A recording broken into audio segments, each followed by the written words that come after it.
অনির্বাণের মুখে বিয়ের কথা শুনে রাজি হয়ে গেল নন্দিতা। সম্পূর্ণ জানতে ভিডিওটিতে একটি লাইক করে প্রথম থেকেই দেখতে থাকো। গল্পের শুরুতেই দেখা যায় অনির্বাণ তো জামাকাপড় নিয়ে ব্যাগ গুছিয়ে একেবারে চলে যাচ্ছিল বাইরে, আর ঠিক তখনই চলে এসেছিল রাই। রাই এসে বলে, এত সহজে তো আমি আপনাকে যেতে দিতে পারি না, এটা কোনোভাবে হয় না, আপনি যাবেন না। তখন অনির্বাণ বলে, কেন যাব না আমি? কিসের জন্যই বা আমি এখানে পড়ে থাকবো? না, আমি এখানে কোনোভাবেই পড়ে থাকতে পারবো না। দেখো রাই, আমি একটা স্বপ্ন দেখেছিলাম, কিন্তু সেই স্বপ্নটা আমার ভেঙে চুরে চুরমার হয়ে গেছে। এখন আমি আর কোনোভাবেই এখানে থাকতে পারবো না। তাতে যে যাই ভাবুক না কেন, আমার পক্ষে আর কিছু করা সম্ভব নয়। স্রোত তখন বলেন, না অনিদা, আমরা তোমায় কোথাও যেতে দেব না, তোমাকে এখানেই থাকতে হবে। আচ্ছা তুমি এত রেগে যাচ্ছ কেন বলো তো? অনির্বাণ বলে, রেগে যাওয়ার মতন কিছু নেই স্রোত। দেখো, যেটা বলছি সেটা সত্যি কথা। অফিসের কলিগ থেকে শুরু করে বন্ধু বান্ধব সবার কাছে আমার মান সম্মান একেবারে নষ্ট হয়ে গেছে। একটা নতুন করে সাজানো সংসারের স্বাদ পাচ্ছিলাম মনে হচ্ছিল, কিন্তু এক নিমেষের মধ্যে সমস্ত স্বপ্নটাই একেবারে ধূলিসাৎ হয়ে গেছে। তাই আমিও আর এখানে থাকতে চাই না। রাই তখন বলে, আমি আপনার মতন গুছিয়ে কথা বলতে পারি না, তবে কিছু কথা আমি এখন বলবো, আর আপনাকে সেটা শুনতে হবে। যখন আপনি আমাকে বললেন আপনি একজনকে ভালোবাসেন, তখন আমি কি করে নিজেকে সামলাবো? আমার এটাই বারবার মনে হচ্ছিল যে তাহলে আমাদের ভালোবাসাটা কি পুরোপুরি মিথ্যে ছিল? আপনিও আমাকে ডিরেক্ট কোনোদিন প্রপোজ করেননি, আমিও আপনাকে কোনোদিন আমার মনের কথা জানাইনি, কিন্তু আপনি আমাকে বলেছিলেন তুমি আমার বিজনেস পার্টনার হবে। তখন তো আমি ভেবেছিলাম যে পার্টনার মানে বিজনেস পার্টনারের কথা বলেছিলেন, আপনি বলেছিলেন পার্টনারের কথা, কিন্তু আমি ভেবে নিয়েছিলাম বিজনেস পার্টনার। তারপরেও আমার মনে হলো অত ঘটা করে যে আমার বার্থডে সেলিব্রেট করলো, আমার মনে হয়েছিল আপনি হয়তো আমাকে অন্য নজরে দেখেন, বাকি সবার থেকে আলাদা।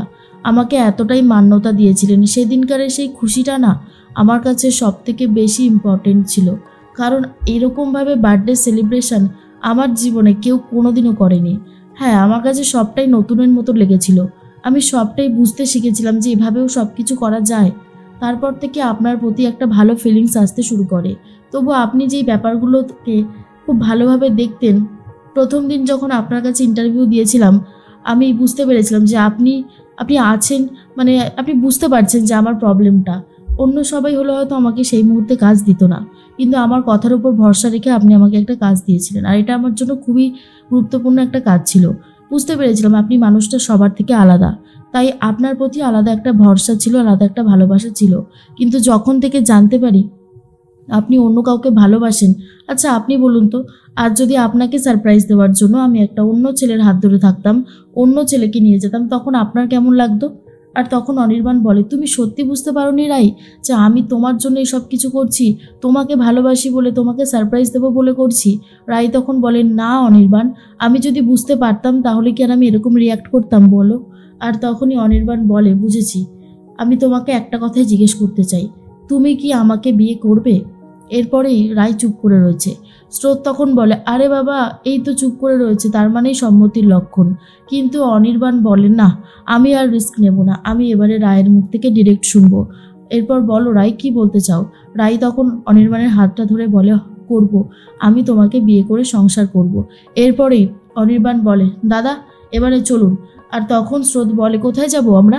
আমাদের তো বাড়ি ফিরতে হবে, এতক্ষণে নিশ্চয়ই মা আর মেজদি ভাই চিৎকার চেঁচামেচি শুরু করে দিয়েছে, বাড়ি থেকে হয়তো থানা পুলিশও করছে, কি যে হবে কে জানে। তখনই অনির্বাণ বলে, আমি আজকে তোমাদের বাড়িতে যাব, গিয়ে আমি সবাইকে মনের কথাটা খুলে বলবো, কারণ আমার মনে হয় এইভাবে আর চেপে রাখাটা ঠিক নয়, যা বলার যা করার আজই করতে হবে। এরপর সবাই মিলে গাড়িতে উঠে রওনা দিয়ে দেয়। আর অন্যদিকে বাড়িতে তো প্রচুর চেঁচামেচি হচ্ছে, কোথায় গেল রাই আর স্রোত এটা নিয়ে। বলতে বলতে রাই, স্রোত আর অনির্বাণকে দেখে তখনই বৌমনি বলে ওঠে, ওই তো মা, ওরা চলে এসেছে, স্রোত এসো।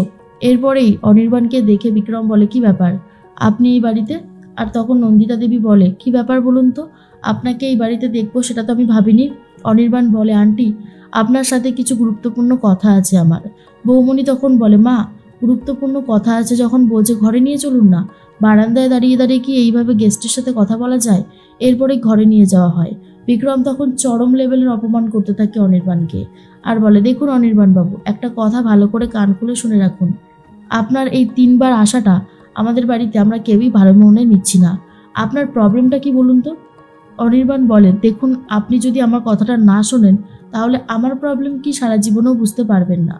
তার মধ্যেই মনে মনে নীলু বলে, আচ্ছা তার মানে এরা দুজন এই অনির্বাণ বাবুর সাথেই কোথাও একটা ঘুরতে গিয়েছিল, এখন তো ভালোই বুঝতে পারছি সেটা। তখনই নন্দিতা দেবী বলে, কি বলতে চাও বলো।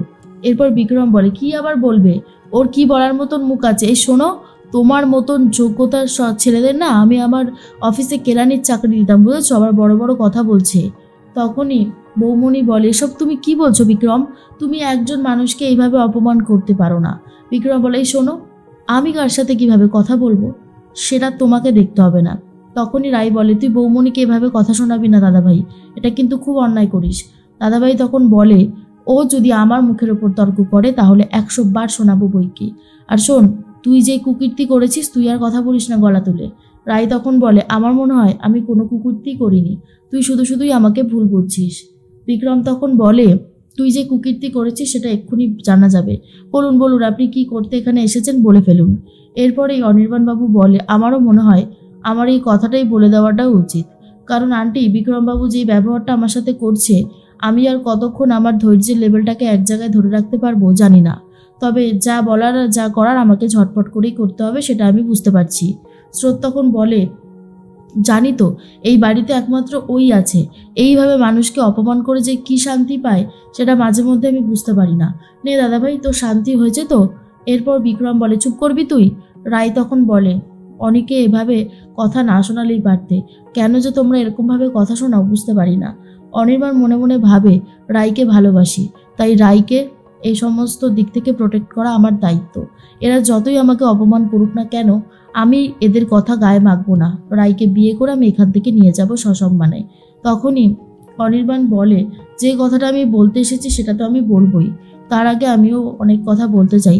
জানি বিক্রমবাবু, আপনার অফিসে হয়তো আমার মতন যোগ্যতার ছেলেকে কেরানির চাকরিতে রাখা হয়, কিন্তু আমি আমার চাকরিতে বেশ ভালো আছি, আমার কোম্পানিটা আমি খুব ভালোভাবে চালাচ্ছি, এটাই আমি বলতে চাই। এর মধ্যেই মনে মনে রাই বলতে থাকে, অনির্বাণ আমাকে বিয়ের পরে চাকরি করতে দেবে তো? আমার তো এই চাকরিটা দরকার। কিন্তু অনির্বাণ যে বলেই দিয়েছে প্রথম থেকে, রাই যদি চাকরি করতে চায় অবশ্যই করতে পারে। এরপর অনির্বাণ বলে, আমি আপনাদের বাড়ির মেয়েকে মানে রাইকে বিয়ে করতে চাই, ওকে আমি খুব ভালোবাসি, ওকে আমি স্ত্রীর সম্মান দিতে চাই। আর এটা শোনার পরে নন্দিতা দেবী তো পুরোই চমকে যায় আর বলে, কি বলছো তুমি? আর তখনই বিক্রম বলে, দেখেছো তো মা, বলেছিলাম না কোনো একটা স্বার্থ লুকিয়ে আছে, তাই জন্যই তো সুরসুর করে আবারও এই বাড়িতে এসেছে। আর এটা শোনার পর নীলু ইনসিকিউরিটিতে ভুগতে শুরু করে আর বলে, বাহ, দিদিভাইয়ের বিয়ে হয়ে যাবে, ও সুখে শান্তিতে সংসার করবে, এদিকে আমার আর সৌর্যর জীবনটা তছনছ হয়ে যাবে, কদিন পর স্রোতও বিয়ে করবে, আমি কি করব না? এটা তো হতে দেওয়া যাবে না কোনোভাবেই।